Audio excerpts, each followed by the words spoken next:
So hey guys, ইট me Sohel again. আর আমি আরেকটা নতুন ব্লগ নিয়ে চলে আসলাম। আজকে হচ্ছে ডে 4 আর আমরা আজকে এখান থেকে বেরিয়ে যাবো মানে কলকাতার দিকে। তো কালকে তো তোমরা দেখলে যে আমরা মিরিকে এসেছিলাম, তো এখন মিরিক থেকে মানে বেরোবো। তো তার আগে একটুখানি কিছু ঘুরতে এসে গেলাম এই সাইডে। আমরা অলরেডি ব্যাগ ফ্যাগ নিয়ে রেডি হয়ে গেছি, মানে পুরো এক্ষুনি বেরোবো মানে বলতে গেলে। আর এ হচ্ছে মিরিকে অ্যাকচুয়ালি আমি আগেও এসেছি, তো সেরকম আমার দেখার মতো কিছু সেরকম নেই। হ্যাঁ, এখানে পাইন ফরেস্ট, রিভার্স এগুলো ঠিক আছে, রিভার না সরি মানে লেকটা, বাট তাছাড়াও দেখিয়ে দিই একবার। মিরিকে সেরকম কিছু নেই। এখানে সবথেকে বেশি অ্যাট্রাক্টিভ যেটা আমার লেগেছে সেটা হচ্ছে এখানকার ব্রিজটা বেশ সুন্দর দেখতে, মানে রাত্রিবেলা আরও সুন্দর লাগে। বাট আমার কাছে অত ভালো ডিভাইস নেই যেটা ক্যাপচার করবে এটাকে। এই হচ্ছে মিরিক লেক, এখানে আপনারা বোটিং সব করতে পারবেন।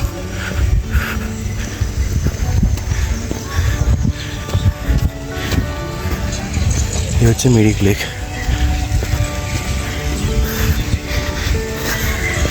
এখানে ওখানে সব হর্সও আছে, আপনারা ওখানে হর্স রাইডিং করতে পারবেন। এখানে ওই পাহাড়টাতে একটু উঠতেও পারবেন, সব কিছু করতে পারবেন। ওইদিকে যেমন হেঁটে যাচ্ছে সবাই। আই লাভ মিরিক ওখানে আছে একটা, ওখানে কিছু তুলতে পারবেন, সব কিছু করতে পারবেন এখানে। এখানে সামনে একটা পার্কও আছে ফের, আর কি এইগুলোই সব। তো যেটা বললাম, এখানে আপনারা মানে ঘুরতে আসতে পারেন। এটা মানে খুবই সুন্দর লিস্ট একটা, আপনারা যদি দেখেন হচ্ছে মিরিকের সৌন্দর্য বাস। তো এখন আমরা এবার এখান থেকে বেরোবো। মিরিকটা তো দেখিয়ে দিলাম যতটা পাচ্ছি, আর এখন এবার এখান থেকে বেরিয়ে যাবো। বেরিয়ে তোমার ওখান থেকে শিলিগুড়ির দিকে যাবো, গিয়ে বাইক সব দিতে হবে ওদেরকে, দিয়ে ওখান থেকে আমরা বেরোবো। মানে কিছুক্ষণ আমার বন্ধুর বাড়িতে থাকবো, ওখান থেকে তারপর এনজেপি বিকাল 5টা 5:30টার দিকে ট্রেনটা আছে ব্যাস। বাই দ্য ওয়ে, আমরা ছিলাম এই হোটেলটাতে, প্রধান হোটেলটাতে। এখানে এই হোটেলটাতে মানে ভালো, মানে মোটামুটি মানে হোটেল রুমসগুলো অনেক সস্তার মধ্যে পেয়ে যাবে। তুমি ওরা যদি এখানে কোনো মিরিকে যদি স্টে করতে চাও তাহলে এই হোটেলটাতে থাকতে পারো। মানে 2000 টাকা মানে আমরা পেয়ে গেছিলাম আমরা ডিলাক্স টাইপের রুম, যেখানে আমরা 4 জন মিলে আরামসে থাকতে পারবো। তো এটাই যে তোমরা পারলে এখানে থাকতে পারো। বাট হ্যাঁ, এখানকার খাওয়া দাওয়ার দিক দিয়ে দেখতে গেলে সব এখানে যতগুলো হোটেল আছে একটাতেও মানে সেরকম ভালো না। তো এটাই আমি বলবো। তো এমনি রুম সার্ভিস সব কিছু ঠিক আছে, তো খাওয়া দাওয়া এখানে একটা হোটেলও ভালো না, ঠিক আছে। সব কটা হোটেলে গিয়ে দেখলাম তো আমরা, কোনোটাতেই ভালো না, সব কটাতেই খাবার কেমন বাজে খেতে। যাই হোক, এটাই বলার ছিল। আর আপনারা যদি আসতে পারেন এখানে, খুব ভালো জায়গা এটা। আমরা এখন বেরিয়ে গেছি শিলিগুড়ির জন্য। তো আমাদেরকে 9:30টার মধ্যে, যেটা আগে বললাম, মানে আমাদেরকে 9:30টার মধ্যে ওখানে গাড়ি দিতে হবে। তো আমরা হয়তো ওখানে 9:30টার মধ্যে পৌঁছাতে পারবো না, 12টা বেজে যাবে। যাই হোক, তো এখন আমরা যাচ্ছি।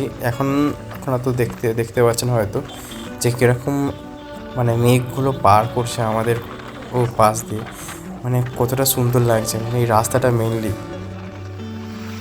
আপনারা জাস্ট ভিউটা এনজয় করুন, যে কত সুন্দর আমরা একটা ভিউ পেয়েছি।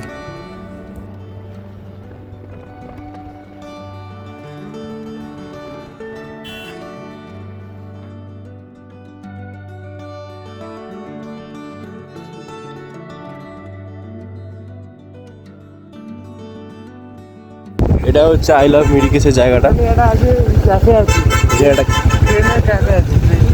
একটা ক্যাফে আছে, কি বলছিস? এইখানে যেটুকুনি আমাকে স্নেহাশিস বললো, তো সেই হিসাবে একটা শুনলাম নাকি টয় ট্রেনের কনসেপ্টের একটা ক্যাফে আছে। তো আপনারা যদি মেডিকেল, এই যে আই লাভ মেডিকেল, যদি ওখানে কেউ যদি স্টে বা কিছুক্ষণ কাটাতে চান, তো আপনারা ওই টয় ট্রেনের ক্যাফেটা থেকে এক্সপিরিয়েন্স করতে পারেন। ওছাড়া আপনারা একবার মানে জাস্ট সিনারিটা দেখুন যে কতটা মানে সুন্দর লাগছে। মানে আমাদের ভাগ্যটা সত্যি বলতে গেলে এতটাই ভালো না, যে আমরা 4 দিন ছিলাম। 4 দিনের মধ্যে মানে 3 দিন কি 4 দিন আমরা পুরো আলাদা ওয়েদার পেয়েছি। মানে ফার্স্ট ডেতে পুরো সানি, সেকেন্ড ডেতে পুরো সানি প্লাস ক্লাউডি, আর থার্ড ডেতে এরম মানে এরম মেঘলা। তো ওটাই বলছি যে আমাদের এই 3-4 দিনের ট্রিপটাতে যা মজা এসেছে, আমরা মানে সারা জীবনে এরকম মজা করতে পারিনি। মানে মজার থেকে ওরকম ওয়েদারটা নিয়ে যায় এত সুন্দর, মানে এটা হচ্ছে আপনারা একবার জাস্ট দেখুন, জাস্ট ভিউটা কীরকমভাবে মেঘটা পাস করছে মানে পাহাড়ের ওপর দিয়ে। মানে সত্যি বাবা, মানে অসাধারণ ভিউ সত্যি।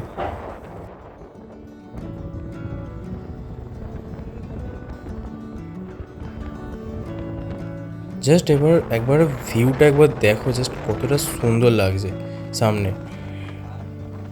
জাস্ট দেখো জাস্ট ভিউটা, মানে এতটা যে সুন্দর ভিউ কি বলবো, মানে কোনো মানে স্পিচলেস সত্যিকারের। আর তার সাইডে এখানে চা বাগান, মানে লিটারালি এরা মানে এনারা পুরো চা, এই সাইডে চা চাষ করে তার অপোজিটে এত সুন্দর ভিউ। কেন কেন এনারা চাষ করবে না চা? বহুত সুন্দর ভিউ, অসাধারণ ভিউ। আমি লিটারালি সবাইকে রিকোয়েস্ট করছি, যারা সব প্ল্যান করেছে ঘুরতে যাওয়া অ্যান্ড লাস্টে প্ল্যান ক্যান্সেল করে, ভাই ভিডিওটা দেখ, জাস্ট একটা ভাই ভিডিওটা দেখ, মানে কত সুন্দর ভিউ, মানে এরকম তুই এক্সপিরিয়েন্স করতে পারবি বাইকে ঘোরার সময়। বাইকে না হলেও তো অ্যাটলিস্ট বন্ধুদের সাথে একবার এসে দেখুন আপনারা সবাই যে কতটা সুন্দর লাগে। মানে এটা সরি, মানে তুই তো করেই করলাম, বাট সিরিয়াসলি মানে এত সুন্দর মানে আছে, মানে আমার যে ছোটো ভাই যারা আছে তাদেরকে বলছি, মানে প্লিজ আয়, তোর একবার এসে ঘুরে যা, হেবি সুন্দর মজা আসে, মানে বন্ধুদের সাথে আসার একটা আলাদাই মজা। তো আপনাদের সবাইকেই বলছি যে আপনারা একবার এসে এক্সপিরিয়েন্স করে যান এই বন্ধুদের সাথে যে একটা ঘোরার মজাটা, আমার সত্যি বলছি খুব মজা এসেছে আপনাদের। আর এই তার সাথে সাথে এই সুন্দর ভিউ, উফ, মানে সত্যি মানে মানে সত্যি বলবো কী বলবো, মানে মানিয়ে যাচ্ছে পুরো জায়গাটা। অ্যান্ড আমি সাজেস্ট করবো যে সবাই যারা যারা মানে আসছো বা আসবেন, ঠিক আছে, তারা উইন্টারের দিকে উইন্টারে আসুন, কারণ ওই টাইমে মানে সব কিছু ভালো পাবেন আপনারা।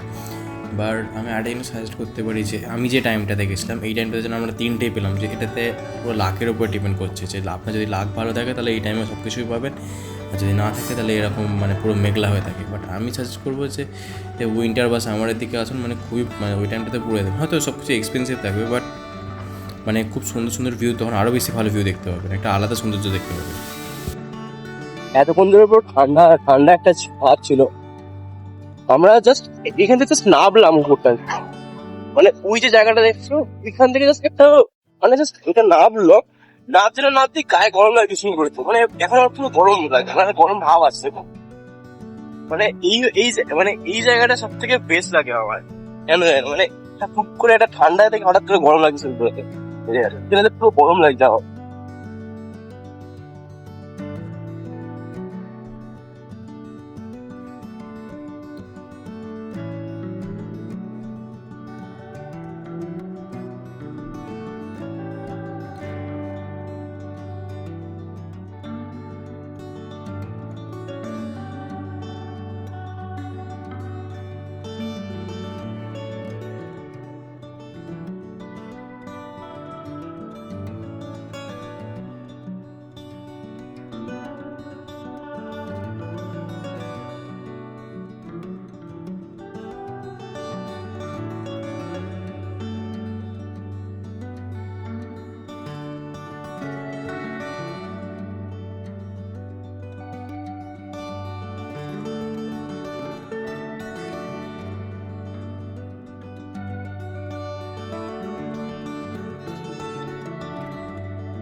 আমরা অলমোস্ট নিচে নেমে গেছি, এবার আমরা মানে টি গার্ডেনের মাঝখানগুলো দিয়ে যাচ্ছি। দুই পাশে টি গার্ডেন আছে, এক পাশে পাহাড় আছে, আর এখন আমাদেরকে বহুত ফিরে টানতে হচ্ছে, তার একটাই কারণ পাহাড়ের মধ্যে গাড়ি দিতে জমা করতে হবে, আর এখন বাজে হচ্ছে 11:54, আর এখন আমরা 29 কিলোমিটার দূরে আছি। সো আমাদের সেটা হবে না বারোটার মধ্যে দেওয়া। যাই হোক, আমরা এখন ফিরে যাচ্ছি, যতটা পারে আমরা তাড়াতাড়ি ঘোরার চেষ্টা করছি। এই যা, বাই বাই। টেকনিক্যালি আমরা এখন বেরিয়ে গেলাম পাহাড় থেকে, এবার আমরা শিলিগুড়ির দিকে পৌঁছাচ্ছি।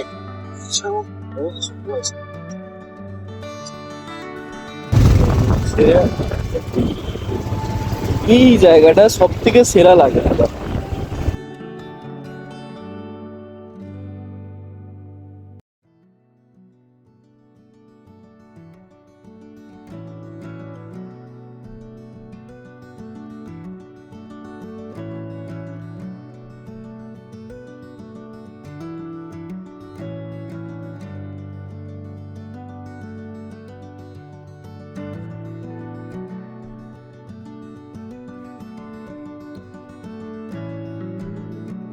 এখন আমাদের প্ল্যান হচ্ছে আগে স্যারোজার তার বাড়িতে গিয়ে ব্যাগ ফ্যাগ নিয়ে ফ্রেশ হয়ে তারপর আমরা বিকালবেলা চেষ্টা করে যেতে পারি।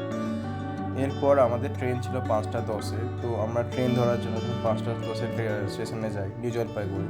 ওখানে গিয়ে আমরা জানতে পারি যে ট্রেন নাকি 3.5 ঘন্টা লেট, সামথিং কোনো লাইনের কোনো প্রবলেমের জন্য 3.5 ঘন্টা লেট। তো আমাদের ট্রেন 5টার জায়গায় এলো 9টার সময়। তো তারপর আমরা ট্রেনে উঠলাম, ট্রেনে উঠে খাওয়া দাওয়া সেরে তো আমরা যত তাড়াতাড়ি পেরেছি সবাই শুয়ে পড়েছি, কারণ আমরা খুবই টায়ার্ড ছিলাম। আর তাছাড়া আরেকটা জিনিস আমি শুনলাম যে আমাদের ট্রেনে নাকি কালকে চুরি হচ্ছিল, অনেকজনের ফোন চুরি করেছিল। আর ধরেছে হচ্ছে আমাদের গ্রুপেরই ফেমাস সোনু। এনিওয়েজ, আমার এই বন্ধুদের সাথে এটা আমার বলতে গেলে সেকেন্ড ট্রিপ। ইন্ডিয়াতে ফার্স্ট ট্রিপ, বাট আমি এর আগে চায়নাতেও গেছি। তো সত্যি বলতে গেলে আমার এই ট্রিপে মানে খুবই মজা এসেছে। মানে এই যে 3জন মিলে যে গেছি, কাইন্ড অফ 3 ইডিয়েটস টাইপের। আর মজা এসেছে, আমরা অনেক ঘুরেওছি, ভালো জায়গায় খেয়েওছি। যাই হোক, আমার ব্লগ এখানে আমি শেষ করছি। আশা করছি তোমাদের সবাইকে ভালো লেগেছে। তো যদি ভালো লেগে থাকে তো আপনারা আমার চ্যানেলটা লাইক, সাবস্ক্রাইব, শেয়ার করে দেবেন। আপনারা ওখানে বেল আইকনটা ক্লিক করে রাখতে পারেন। আর থ্যাংক ইউ ফর ওয়াচিং।